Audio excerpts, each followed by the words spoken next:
Preston Grant didn't speed away in his Porsche. He drove slowly, checking his hair in the rearview mirror, leaving me shivering in the dirt behind the bleachers. He laughed because he knew the police chief was his uncle. He laughed because he thought I was just a helpless poor girl. He didn't know that the man I was about to call wasn't a truck driver. He was a general, with the power to level cities, and he was about to turn this town into a war zone. Hit like, subscribe for more betrayal stories, and comment your city or country.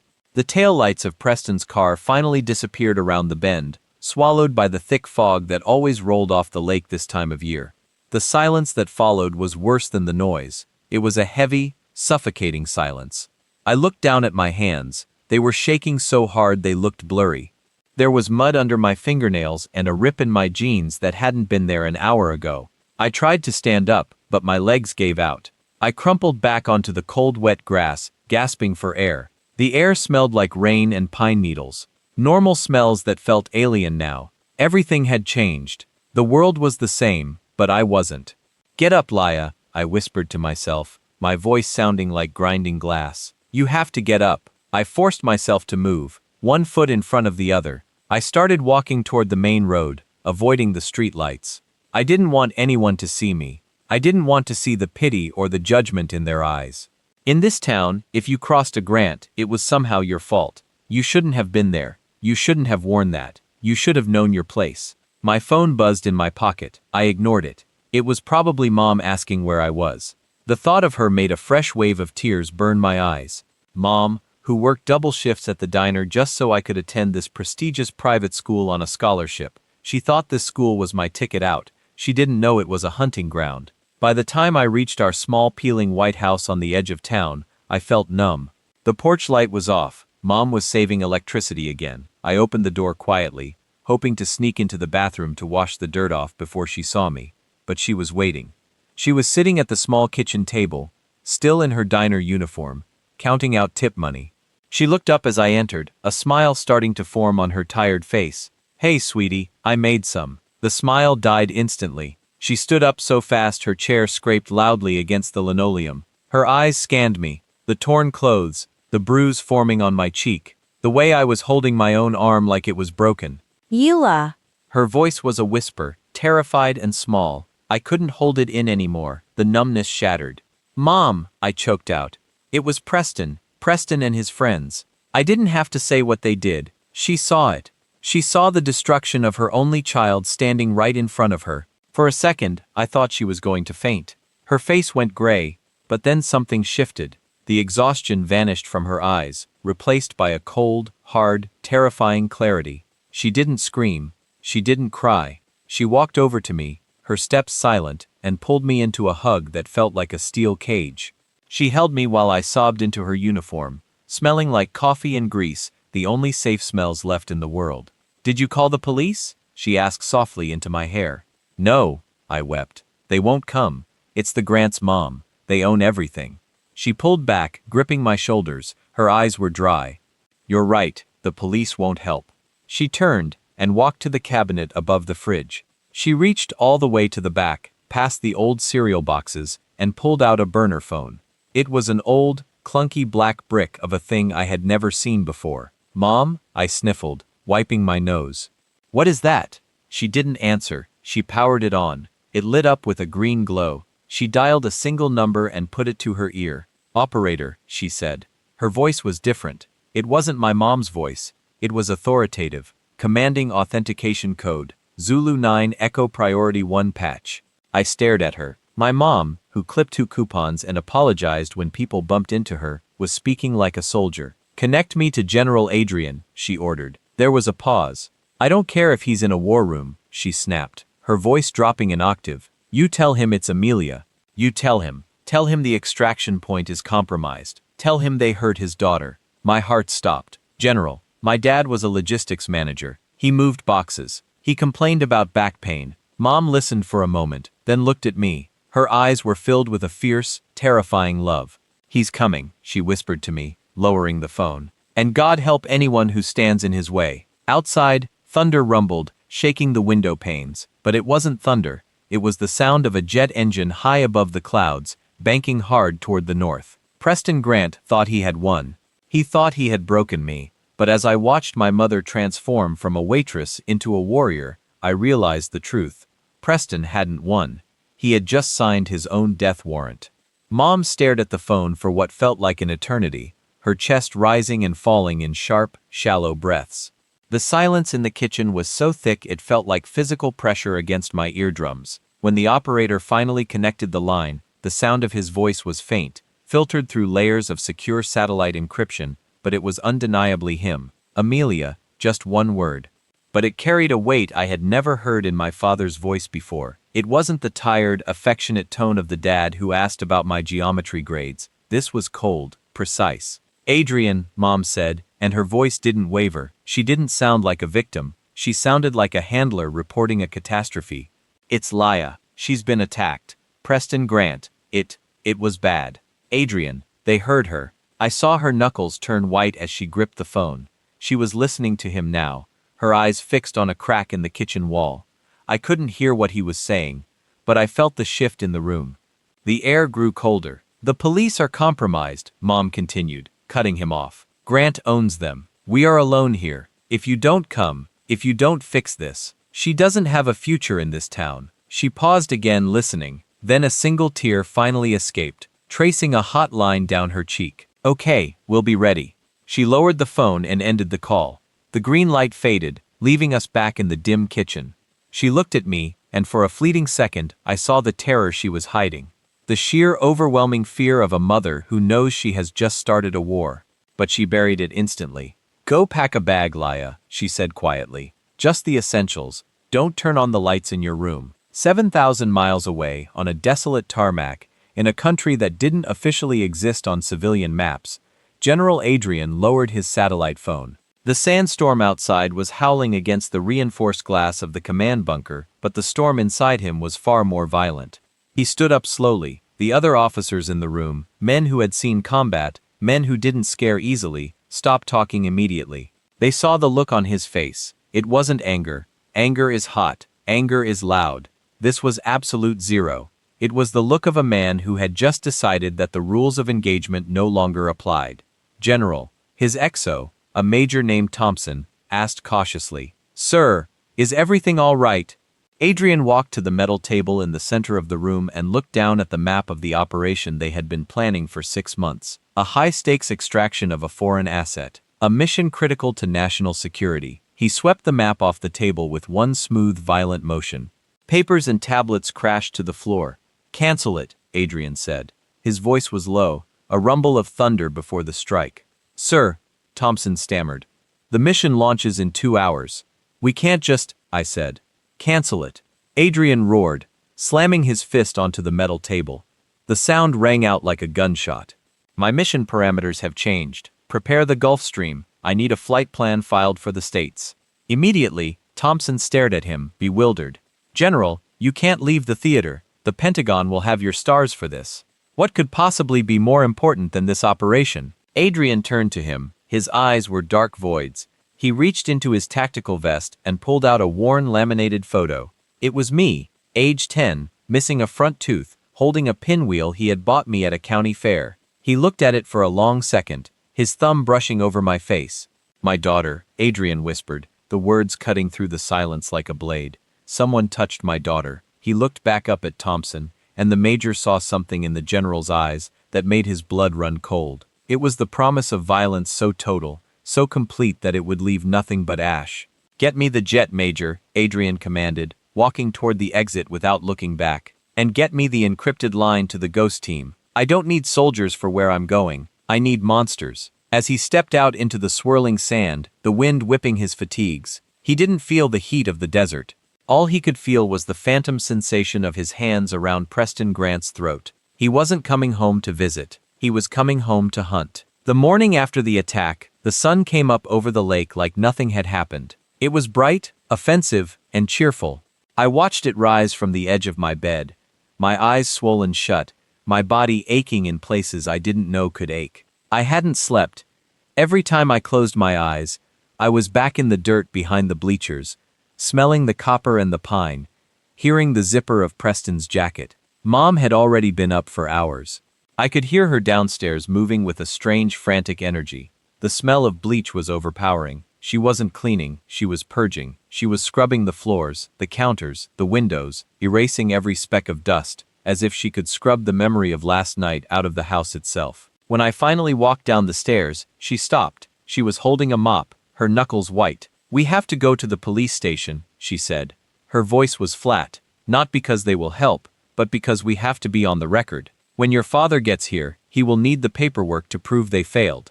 I nodded. I felt like a ghost in my own life. I put on a hoodie that was 2 sizes too big, trying to disappear inside the fabric. The drive to the precinct was silent. We passed the high school, and I ducked my head, terrified that Preston or his friends might be there, laughing, watching, but the streets were empty. It was Saturday. The town was sleeping off its Friday night sins. The police station was a brick building that smelled of stale coffee and floor wax. The officer at the desk, a man named Sergeant Miller, who I had seen at every high school football game cheering for Preston, looked up from his paperwork. He didn't look concerned. He looked annoyed. "Can I help you, Amelia?" he asked, not even looking at me. "My daughter was assaulted last night," Mom said. She didn't whisper. She said it loud enough for the 2 other officers in the back to hear, by Preston Grant, Kyle Vance, and Mason Reed. The silence that followed was immediate and heavy. Sergeant Miller slowly put down his pen. He looked at Mom, then at me, his eyes narrowing, not with sympathy, but with warning. "That's a serious accusation, Amelia," he said, his voice dropping to a low, patronizing rumble. "Preston is a good kid, Mayor Grant's boy. You sure Leah here didn't just have a regretful night? You know how teenagers get a little alcohol, a little drama?" "I wasn't drinking," I whispered, my voice trembling. "And I didn't." "We want to file a report," Mom interrupted, her voice like ice. "Now," Miller sighed, rolling his eyes as if we were wasting his time. He pulled a form from a drawer and slid it across the counter. "Fine, fill it out, but I'm telling you right now, without physical evidence or witnesses, this is just he said, she said. And around here, the mayor's word carries a lot of weight." We spent an hour filling out the forms. I had to write it all down. Every detail, every touch, every word Preston said. It felt like living it all over again, but in slow motion. When we handed it back, Miller glanced at it, tossed it into a wire basket marked pending, and went back to his coffee. "Well, look into it," he mumbled. "Don't leave town." As we walked out into the blinding sunlight, I felt a new kind of hopelessness settling in. The law wasn't broken here, it was owned, but the betrayal wasn't over. By the time we got home, my phone had blown up. I had 30 missed messages. I opened the first one from a number I didn't know. "Nice try, gold digger. Everyone knows you threw yourself at him." My stomach dropped. I opened the next one. "Trying to ruin the captain's season. Watch your back. Trash." I scrolled through Instagram. It was everywhere. A narrative had already been spun. Someone, probably Kyle, had posted a picture of me from a party 3 months ago, holding a red Solo cup, laughing. The caption read, "Lila loves the attention. Don't believe the lies. She's just mad pressed and rejected her." The comments were a cessful. People I had known since kindergarten. Teachers I had respected. Neighbors who waved at us. They were all liking it, sharing it, calling me a liar, a schemer trying to get a payout from the mayor. "Mom," I choked out, showing her the phone. She looked at the screen, her eyes scanning the hate. She didn't get angry, she got quieter.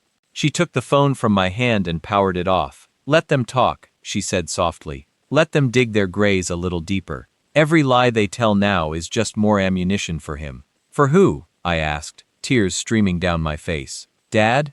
Mom, he's one man. He can't fight the whole town. The mayor, the police, the school, they're all against us." Mom walked to the window and looked up at the sky. The clouds were gathering again, dark and heavy, moving in from the north.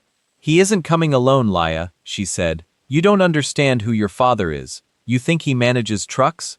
He manages wars." She turned back to me, and for the first time in 2 days, a small, terrifying smile played on her lips. "And he doesn't fight fair." That night, the news broke locally. Channel 4, the station Mayor Grant practically owned, ran a segment on teenage pranks gone wrong. They didn't name me, but they mentioned a false allegation against the town star athletes. They interviewed Mayor Grant. He stood on his manicured lawn looking fatherly and concerned. "It's a shame," he told the camera, shaking his head. "We try to help these families from the lower income brackets, Give them scholarships, give them a chance, and this is the thanks we get, lies and blackmail. My son is the victim here. I watched from the couch wrapped in a blanket, feeling like I was shrinking. I wanted to disappear. I wanted to die. But then the phone rang, not the burner phone, the house phone. Mom picked it up. She listened for a second, then handed it to me. It's him, she said. I took the receiver, my hand shaking. Dad, Laya. His voice was crystal clear. It sounded close. I'm at the airfield. I'm 40 minutes out. Dad, everyone hates me, I sobbed, the words spilling out. The police, the news, they're all lying. They said I wanted it. Yayla, listen to me, he said. His voice wasn't comforting. It was anchoring. It stopped my shaking. Do not look at the news. Do not look at your phone. What they are saying is noise. It doesn't matter. But they won, I whispered.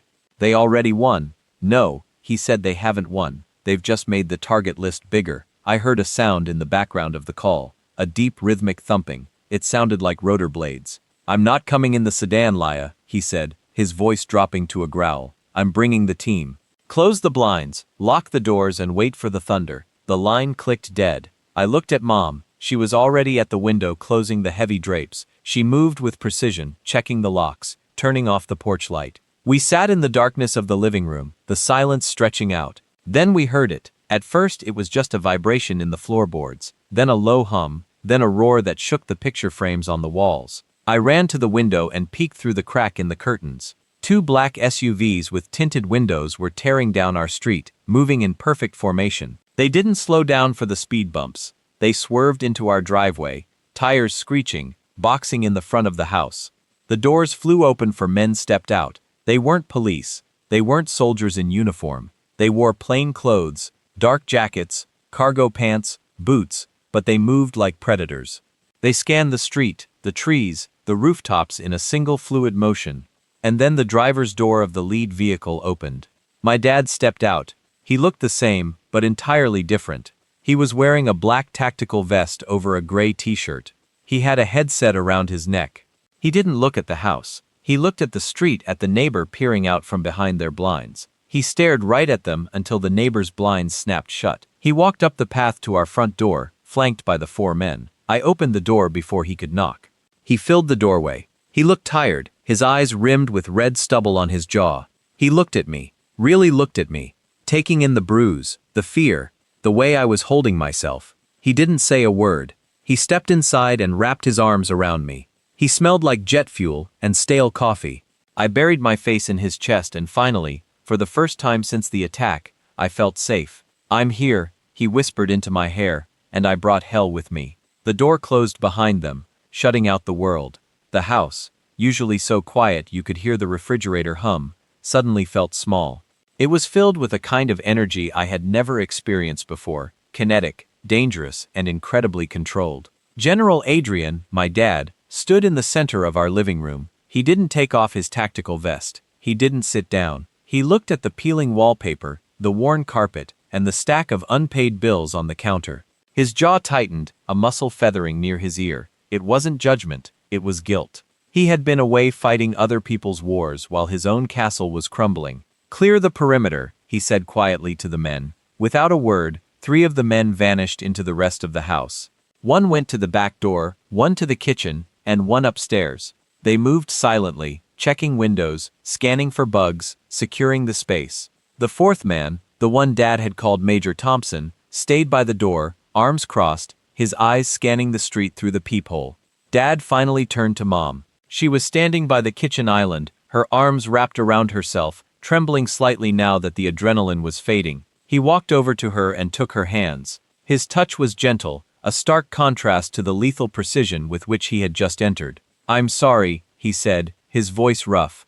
I should have been here. You're here now, Mom whispered, leaning her forehead against his chest. He held her for a moment, then turned his attention to me. He walked over to the couch where I was sitting, still wrapped in the blanket. He kneeled down on one knee, so he was eye level with me. Up close, he looked older than I remembered. There were new lines around his eyes, gray in his beard, but his eyes were the same, intense, piercing blue. Layla, he said, I need you to tell me everything. I know you told the police. I know you told your mother, but I need you to tell me. It hurts to talk about it, I whispered. I know, he said, but the police report is a lie. The news is a lie. I need the truth so I can dismantle them piece by piece. So I told him about the party I didn't want to go to, about how Preston offered me a ride home, about the detour to the woods behind the school, about the laugh, the smell of the dirt, the way Kyle and Mason held me down while Preston I couldn't finish the sentence.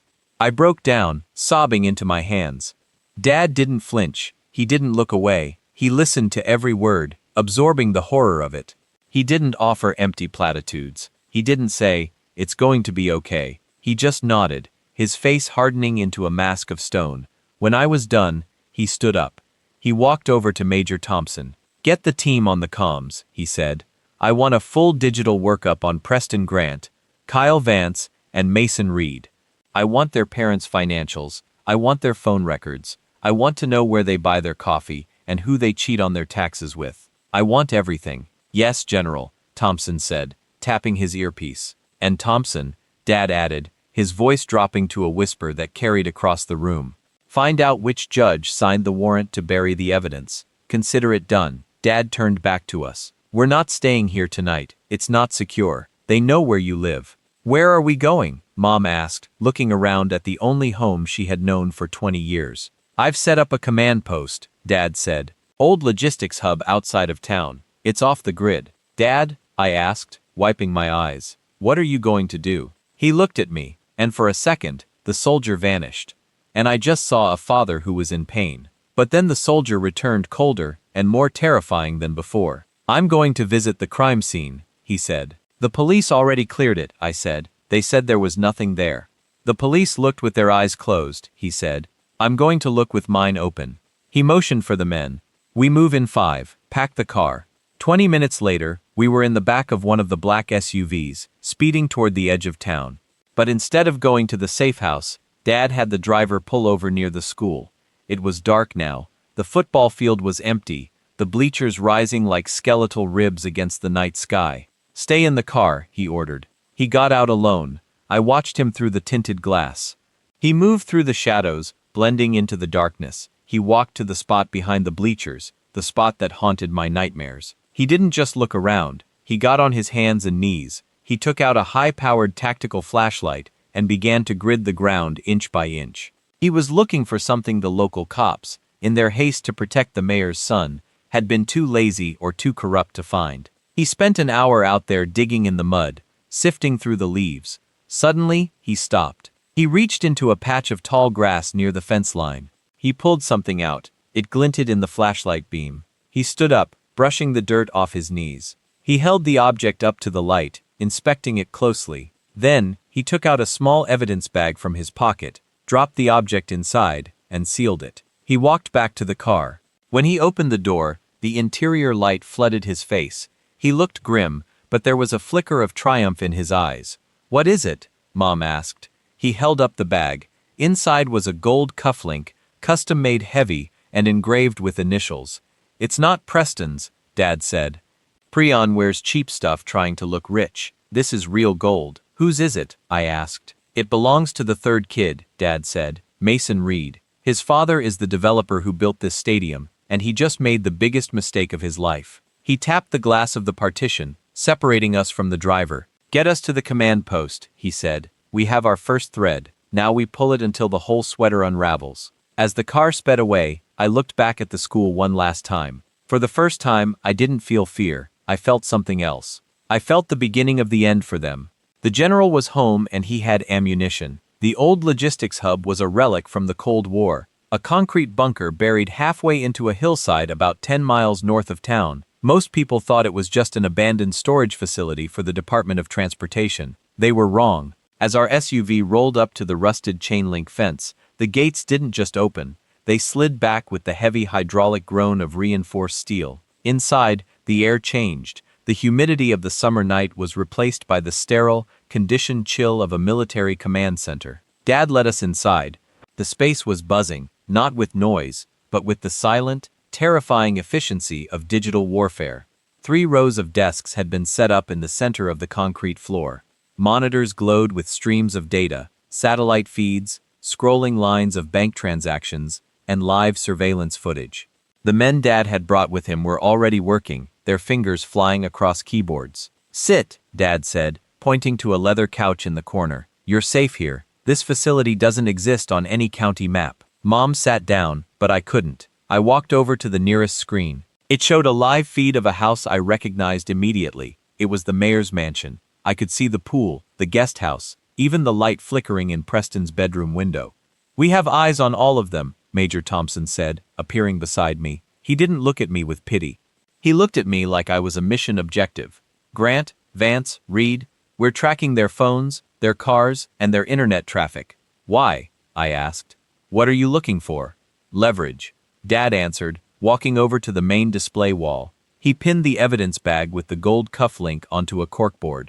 We know who hurt you, Laya, but in a town like this, proving it isn't enough. We have to destroy their ability to fight back. He turned to the room. Report. A man with glasses and a sleeve of tattoos spun his chair around.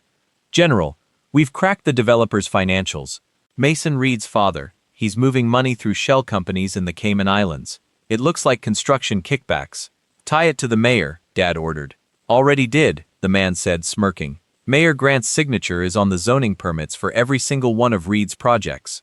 And get this, there's a recurring monthly payment from Reed's personal account to a consulting firm owned by the mayor's wife. Bribery, Mom whispered from the couch. Systemic corruption, Dad corrected. They've been running this town like a personal piggy bank for a decade. What about the police? Dad asked.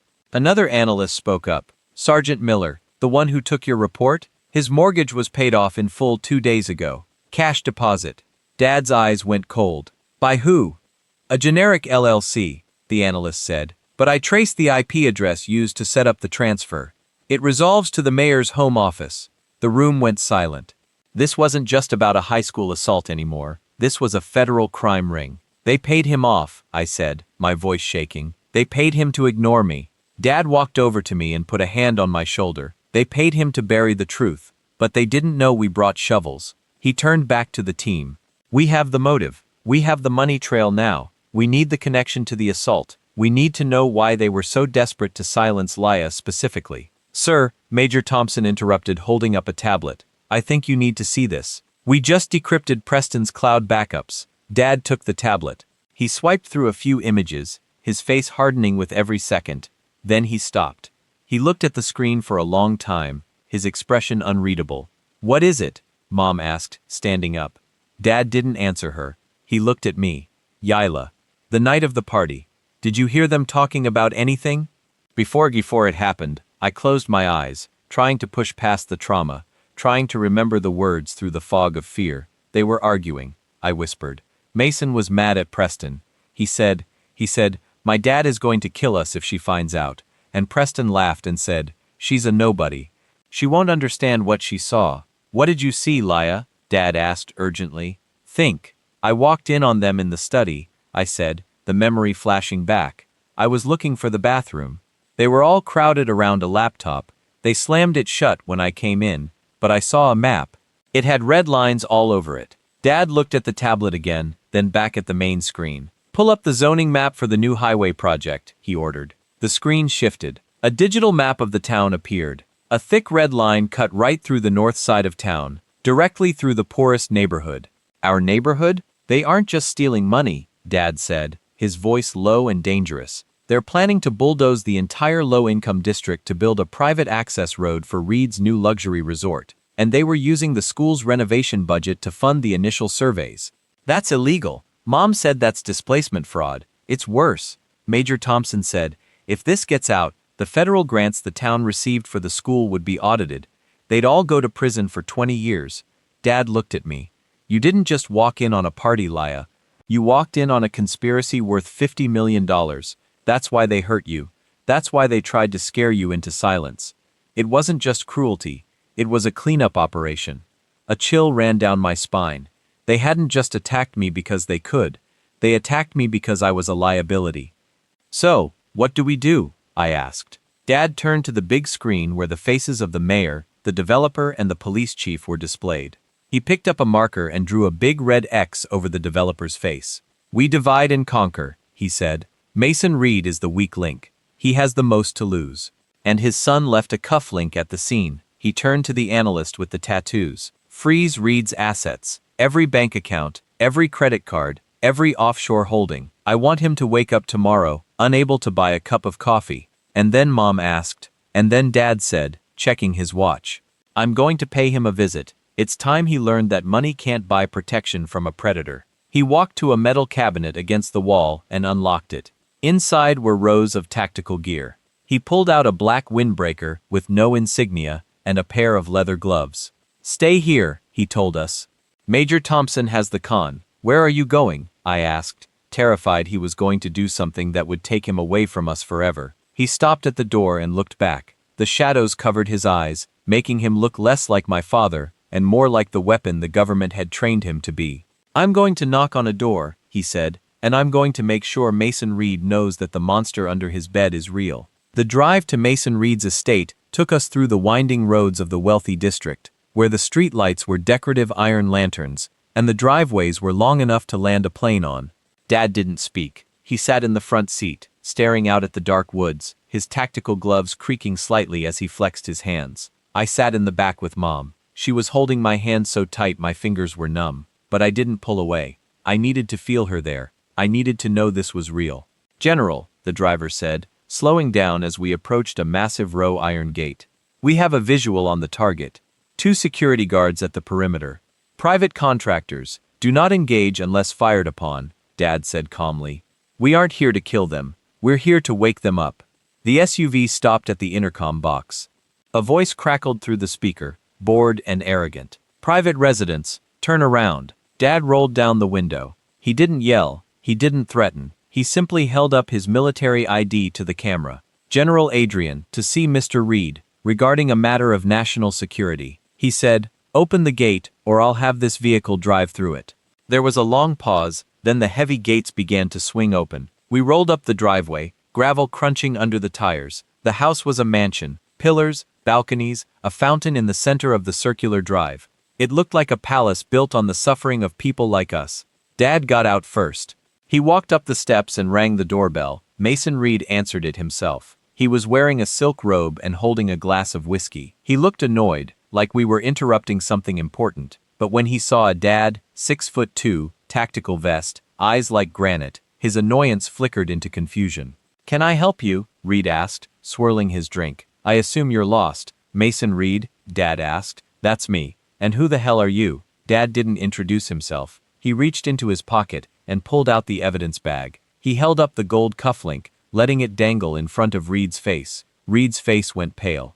He recognized it instantly. The whiskey in his glass trembled. I believe you lost this, Dad said. Or rather, your son did while he was assaulting my daughter. Reed's eyes darted to the SUVs behind Dad, then back to the cufflink. He tried to recover his composure, forcing a laugh that sounded brittle. I don't know what you're talking about. My son has plenty of cufflinks. That could be anyone's. It has his initials, Dad said softly. And it has DNA on it. But we aren't here to talk about jewelry, Mr. Reed. We're here to talk about the $50 million you're laundering through the Cayman Islands. The glass slipped from Reed's hand. It shattered on the porch, amber liquid splashing over his expensive slippers. You can't, Reed stammered, stepping back. Who are you? I'm the man who just froze your assets, Dad said, stepping into the doorway, forcing Reed to retreat into his own foyer. As of 10 minutes ago, your accounts at First National are locked. Your offshore shell companies have been flagged by the Treasury Department. You can't buy a pack of gum right now, let alone a judge. Reed backed up against a marble table, his face sweating. This is harassment. I'll call the mayor. I'll have you arrested. Call him, Dad challenged. Please, I want him to know I'm here. Dad pulled out his phone and tapped the screen. But before you do, you should know that my team just sent a little package to the IRS and the FBI and the local news stations in the capital. He turned the phone around so Reed could see the screen. It was an email draft attached with PDF files of bank statements, zoning permits, and wire transfers. The send button has already been pressed, Dad said cold. The first domino just fell. Mason, you have about 20 minutes before your phone starts ringing off the hook, and it won't be your friends calling. It will be federal agents. Reed looked like he was going to be sick. He slumped against the wall, the fight draining out of him. What do you want? He whispered. I want the truth, Dad said, leaning in close. I want you to tell me exactly what the mayor is planning. I want you to tell me who gave the order to silence my daughter. And if you lie to me, if you leave out a single detail, I will make sure you spend the rest of your life in a cell so small you can't stand up in it." Reed looked at Dad, then out past him to the SUV where I was watching. He looked at me, really saw me, and realized that the girl he thought was trash had just brought an army to his doorstep. "It was Grant," Reed choked out, his voice trembling. "It was all Grant. He told the boys to scare her. He said, if she talked about the map, the whole deal would collapse. He said to make sure she was too ashamed to speak." Dad nodded slowly. "He told them to hurt her. He told them to break her," Reed admitted, tears of fear welling in his eyes. Dad turned around and walked back down the steps. He didn't look back at Reed, who was now sliding down the wall to the floor, weeping into his hands. Dad got back into the car. The interior light was off, but I could feel the heat radiating off him. "He gave us the mayor," Dad said to Major Thompson. "We have the testimony." "What now?" Mom asked. Dad looked at the mansion one last time as we pulled away. "Now," he said, "we take the head off the snake." The sun hadn't even risen when the next phase began. We were back at the bunker, but the mood had shifted from analysis to execution. Dad was standing at the main console, a headset on one ear, directing traffic like a conductor of chaos. "Bank authorizations are frozen," an analyst reported. "Mason Reed just tried to transfer $2 million to a Swiss account. We flagged it as terrorist financing. The account is locked." "Good," Dad said. "Now for the muscle." He turned to the large screen where Sergeant Miller's face was displayed. "This man thinks he's untouchable because he has a badge," Dad said to the room. "He thinks the law is a shield he can hide behind while he sells justice to the highest bidder. Today, we stripped that shield away." I watched as Dad's team began to pull apart Miller's life. It wasn't just the mortgage payoff. They found gambling debts. They found emails to a local book he sent from his police cruiser's laptop.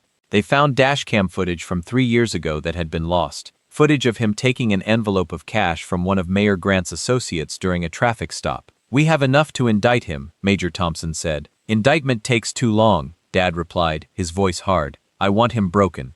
I want him to turn on Grant before the sun comes up." He looked at me. "Yila, I need you to be brave. I'm going to make a call. I want you to listen." He dialed the precinct's main line, but he didn't patch it through the normal channels. He hacked into their internal dispatch system. Suddenly, the audio from the police station filled the bunker. We could hear phones ringing, officers talking, the coffee machine hissing. "Dispatch, this is Unit 4, a voice crackled. "Sergeant Miller, I'm 10 to 8, heading to the donut shop." Dad pressed a button on his console. "Negative.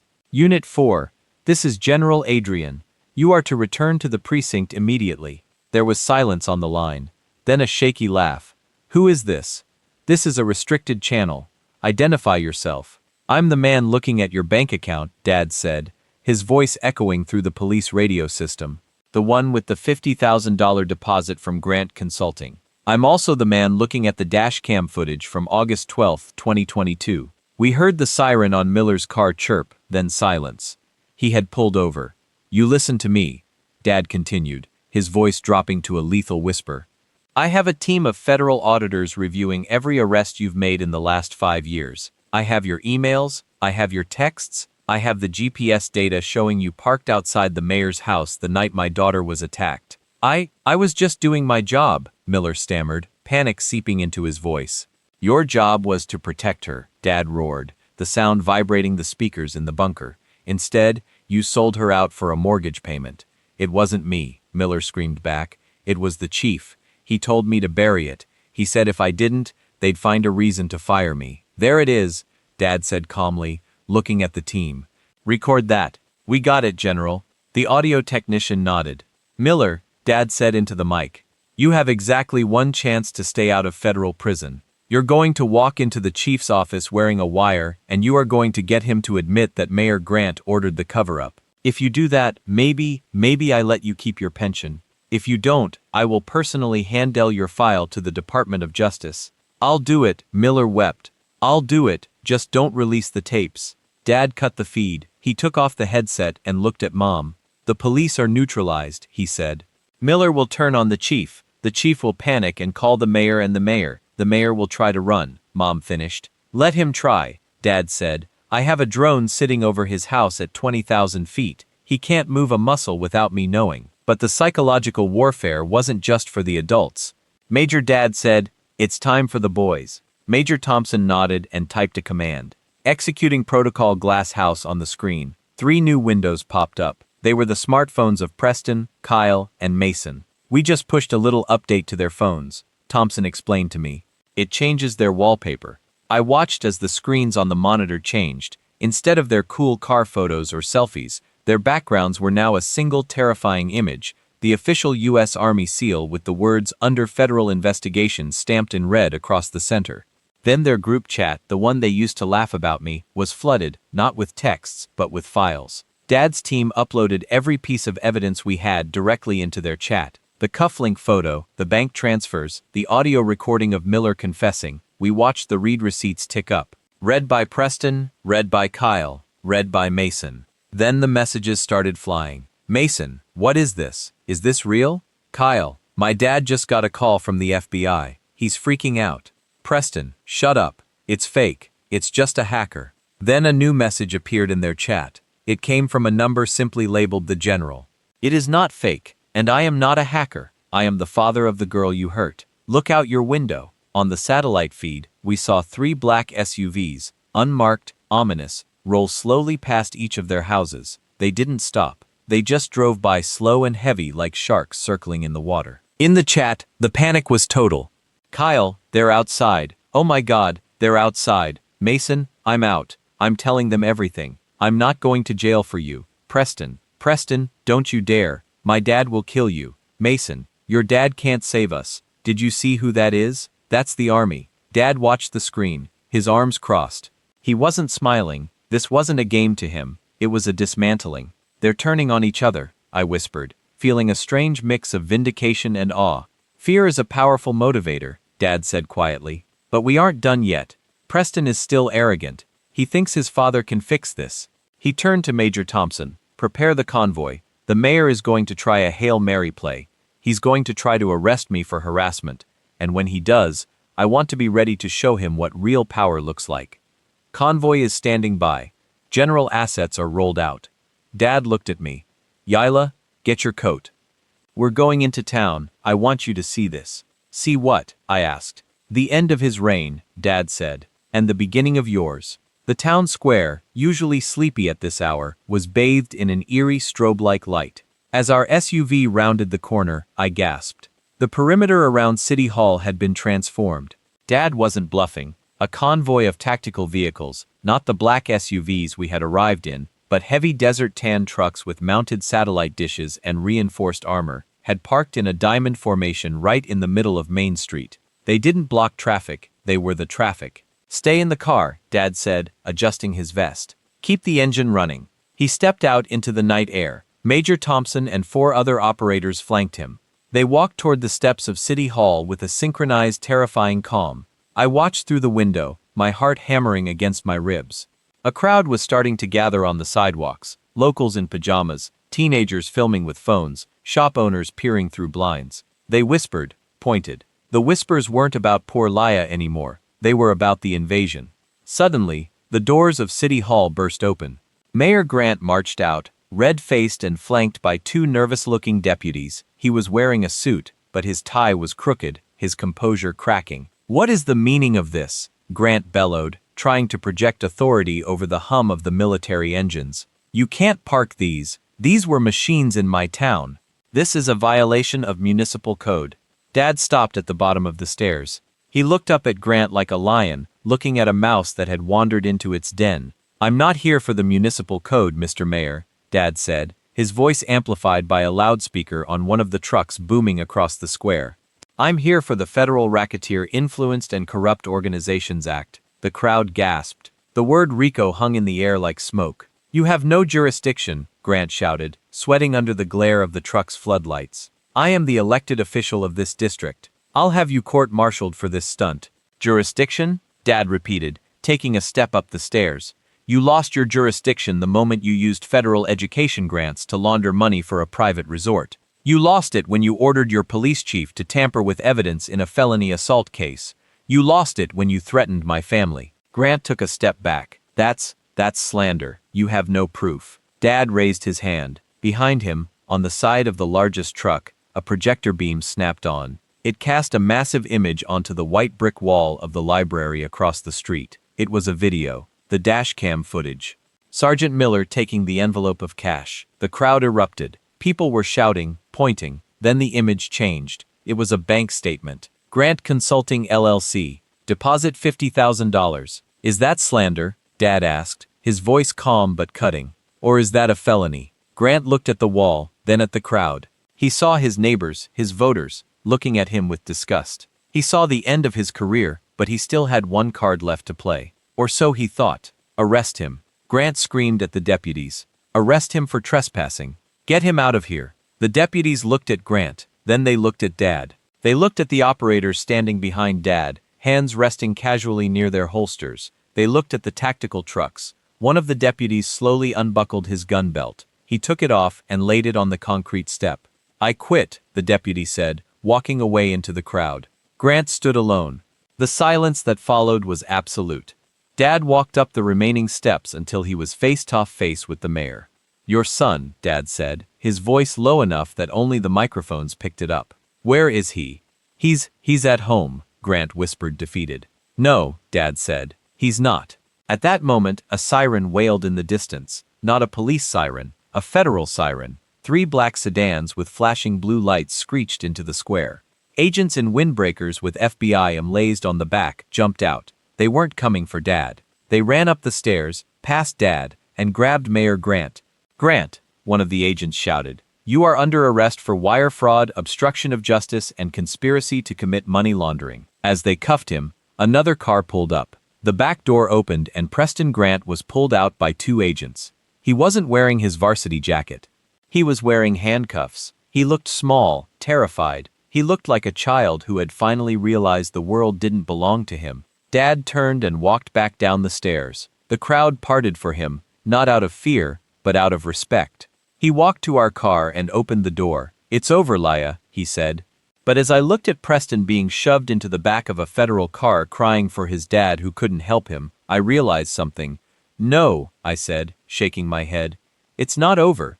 They still have to answer for what they did to me. Dad looked at me, surprised by the steel in my voice. The trial, I said. I want to testify.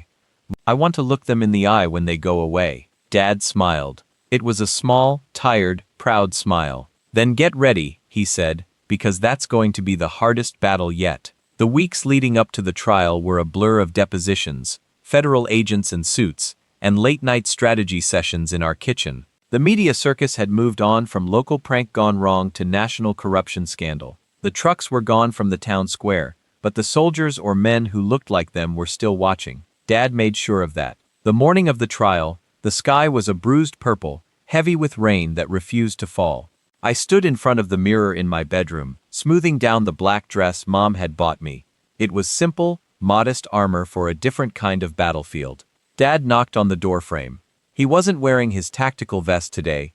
He was wearing a charcoal suit, tailored and sharp, but he still looked dangerous. He looked like a coiled spring. You ready? He asked, his voice soft but steady. I'm scared, I admitted, turning to face him. Preston has the best lawyers money can buy. What if they twist it? What if they make the jury believe I asked for it? Dad walked over and placed his hands on my shoulders.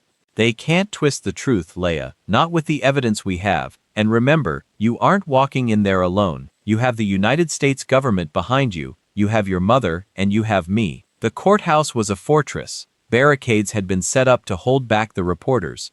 As we walked up the steps, cameras flashed like lightning. I kept my head down, focusing on Dad's shoes clicking against the concrete. Inside, the air was stale and cold. The courtroom was packed. Every seat was filled. Locals, journalists, and in the front row, the families of the accused.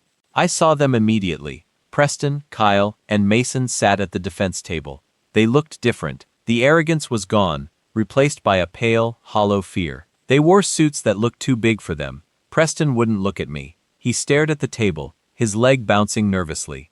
The prosecutor, a woman named Eleanor Vance, no relation to Kyle, was a shark. Dad had handpicked her. She didn't pace, she stalked. All rise. The baif beamed. The judge entered. A federal judge brought in from another district because every local judge had recused themselves. Judge Harland was an older man with eyes that had seen everything and was impressed by nothing. The opening arguments were brutal. Preston's lawyer, a slick man from New York named Mr. Sterling, tried to paint the boys as victims of a political witch hunt orchestrated by an overzealous military father. "These are boys," Sterling argued, gesturing to the defendants, promising young men with bright futures. And because of a misunderstanding at a party, their lives are being destroyed by the full weight of the federal government. Where is the physical evidence of a crime? Where are the witnesses? I felt my stomach knot. He was good. He was making the jury look at them as children, not predators. But then it was our turn. Eleanor Vance stood up. She didn't shout. She didn't wave her arms. She simply walked to the podium and placed a single flash drive on it. "We aren't here to talk about misunderstandings," she began, her voice cutting through the room. "We are here to talk about a systematic destruction of a young girl's life funded by stolen taxpayer money and covered up by corrupt officials." She called her first witness, Sergeant Miller. Miller looked wrecked.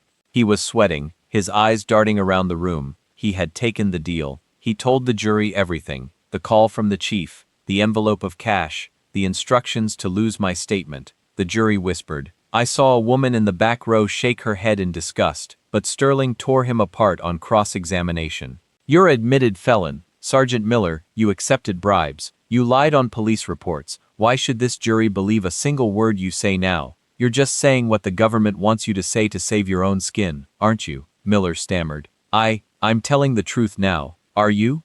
Sterling sneered. "Or are you just a liar who got caught?" My heart sank. Sterling was planting doubt. He was making it look like a conspiracy against the boys. We needed something undeniable. "The prosecution calls Laya," Vance announced. The room went dead silent. I stood up. My legs felt like jelly. I walked to the stand, feeling hundreds of eyes on me. I swore to tell the truth. I sat down. "Eula," Vance said gently, "tell the jury what happened that night." I took a breath. I looked at Dad. He nodded just once. I told them. I didn't use the script I had practiced. I just spoke. I told them about the cold, the smell of the dirt, the way they laughed, the way I begged. I told them about the walk home, the shame, the feeling that I was dirty and broken. I saw jurors crying.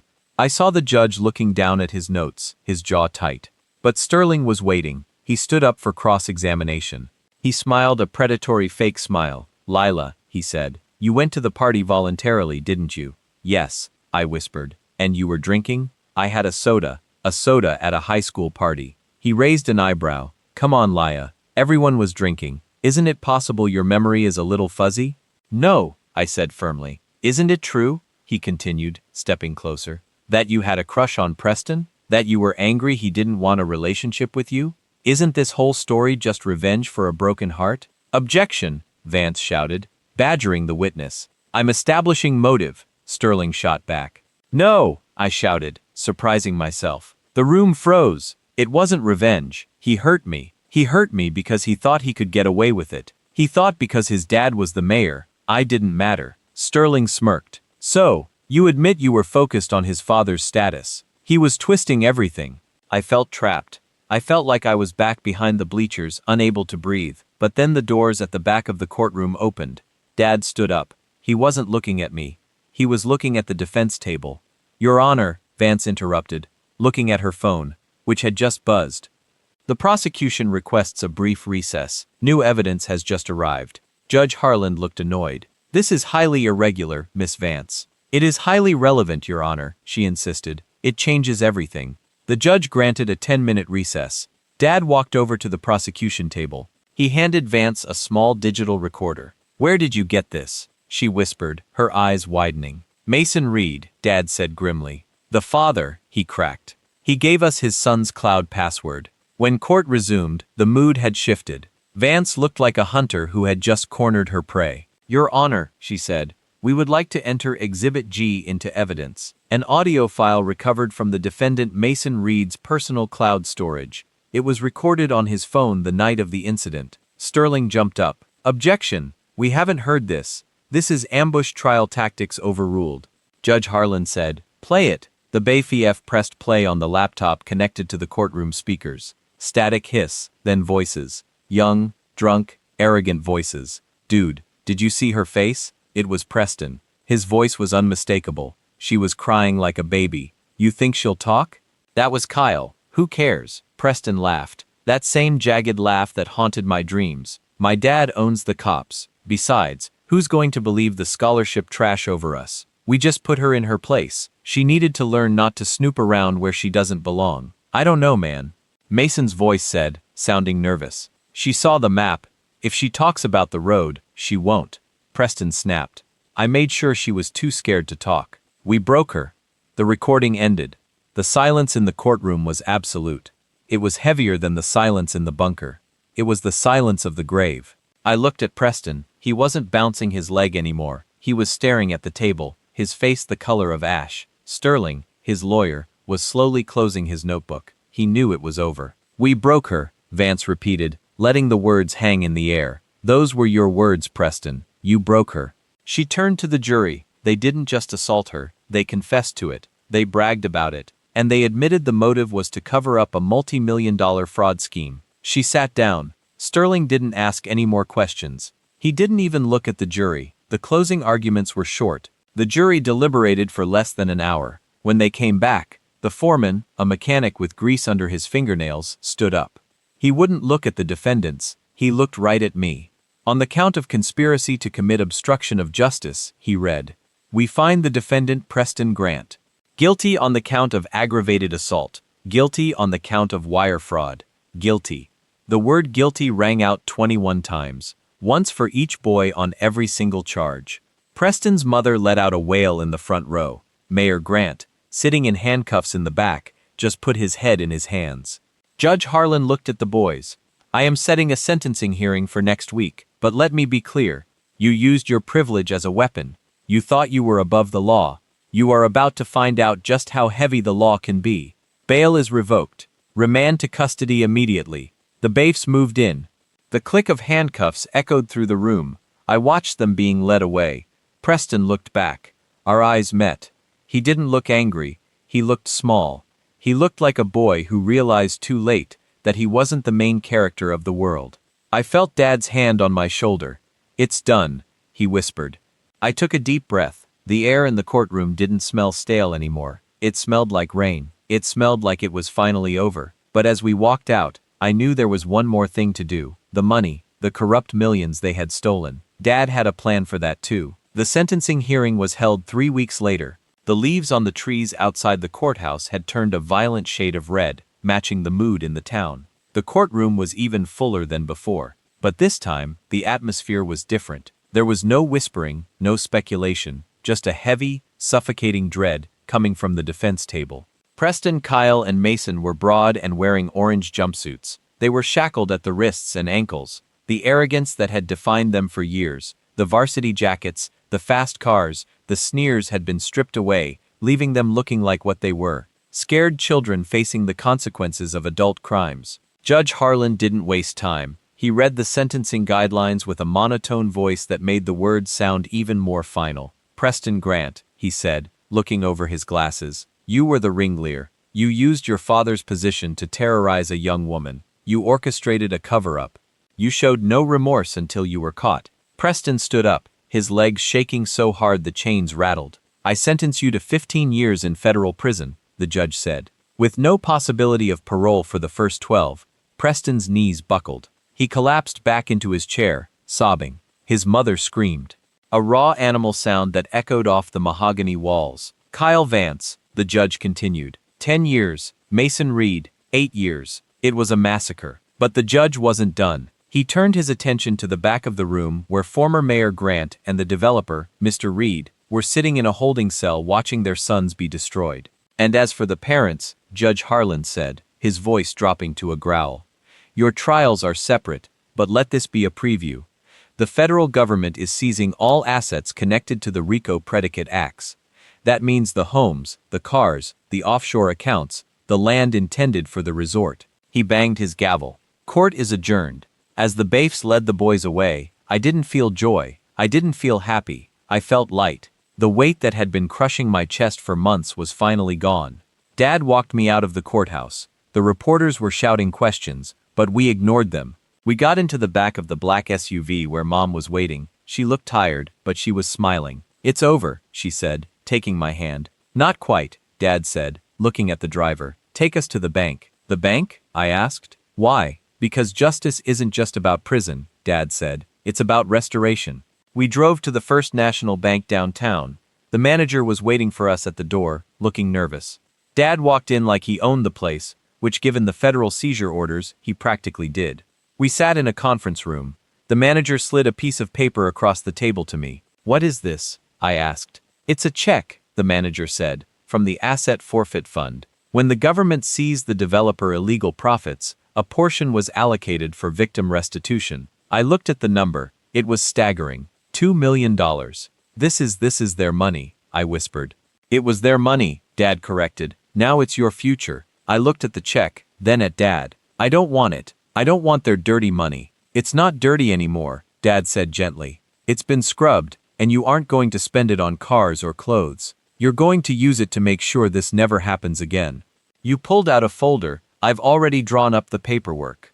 The Laya Foundation, a legal defense fund for victims of assault in small towns who can't afford to fight back against corrupt systems. I looked at the paperwork. The Laya Foundation. You want me to run it? I asked. I want you to lead it. Dad said, you have a voice now, Laya. You took down a mayor. You took down a dynasty. People will listen to you. I looked at the check again. I thought about all the other girls in towns like this. Girls who didn't have a general for a father. Girls who were silenced, shamed, and broken by powerful men.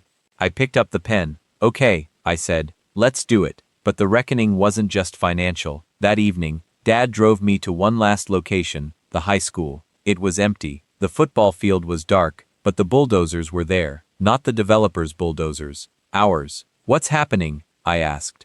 The new town council, voted to demolish the old bleachers. Dad said, they're building a new student center, a safe space, and they're naming it after you. I watched as the massive yellow machine roared to life. The metal claw reached out and grabbed the wooden stands. The place where my nightmare had begun. With a sickening crunch, it tore the wood apart. Splinters flew. The structure collapsed into a pile of rubble. I watched it fall, and as the dust settled, I realized that the ghost of that night was gone. The physical place where it happened didn't exist anymore. It was just dirt, just ground. I looked at Dad. He was watching me, his face illuminated by the headlights of the bulldozer. Thank you, I whispered. You did this, Laya, he said. I just provided the logistics. You provided the courage. You put his arm around me. Now, let's go home. I think Mom is making dinner, and for the first time in 20 years, I don't have to go back to base. You're staying? I asked, hope blooming in my chest. I retired this morning, he said, pulling a folded letter out of his pocket. Effective immediately. My war is over. My new mission is right here.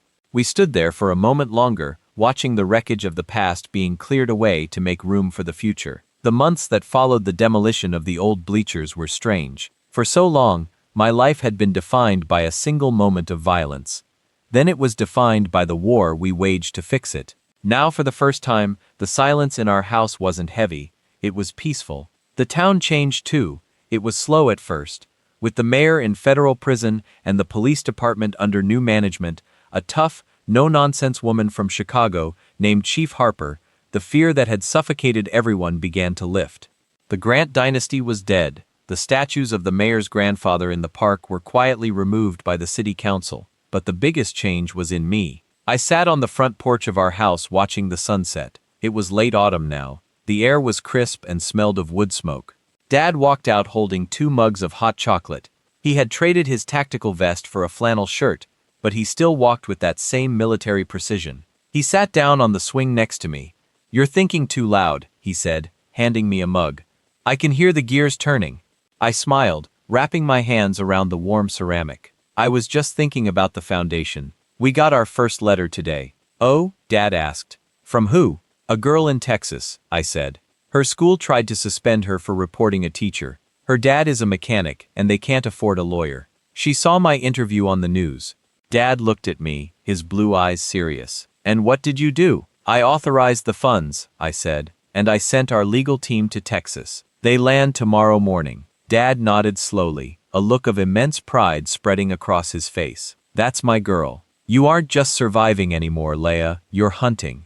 You're hunting injustice. I learned from the best, I said, leaning my head on his shoulder. We sat there for a while just watching the orange and purple streaks in the sky. A year ago, I was a broken girl shivering in the mud, thinking my life was over. I thought I was trash. I thought I was nothing. But I wasn't nothing. I was the daughter of a general, and more importantly, I was a survivor who had turned her scars into a shield for others. Dad, I asked softly. Yeah, kiddo.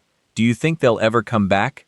The fear, the nightmares. Dad took a sip of his cocoa. He didn't lie to me. He never did. The memories won't go away, Laya. They're part of you now, but they don't own you. You own them. They are just reminders of what you survive. He reached into his pocket and pulled out a small velvet box. I have something for you, he said. I opened it. Inside wasn't jewelry, it was a pin. A small golden pin in the shape of a phoenix rising from ashes. The team wanted you to have this, he said. Major Thompson said, you earned your rank. I ran my thumb over the gold wings. I pinned it to my jacket right over my heart. I love it, I whispered. Mom came out onto the porch, then wiping her hands on a dish towel. She looked younger too. The lines of worry that had etched her face for years were softening. Dinner is ready, she said, smiling at the two of us. But before we eat, look at the street. I looked up. A black car was driving slowly past our house. It wasn't an FBI agent. It wasn't a threat. It was Mrs. Reed, Mason's mother, the wife of the developer who had tried to ruin us. She stopped the car for a second. She looked at us on the porch. She didn't wave. She just nodded. A small, humble acknowledgement of defeat and respect. Then she drove on. They know, Dad said quietly. They all know this is your town now, Laya. I stood up, feeling the cool wind on my face. I wasn't afraid of the dark anymore. No, I said, looking at my parents, the army that had saved me. It's our town. We walked inside together, closing the door on the past and turning on the lights for the future. Wow, what a journey. From the darkness behind the school to the steps of the courthouse, Laya and her father showed us that no matter how powerful the enemy is, the truth backed by a little military firepower always wins.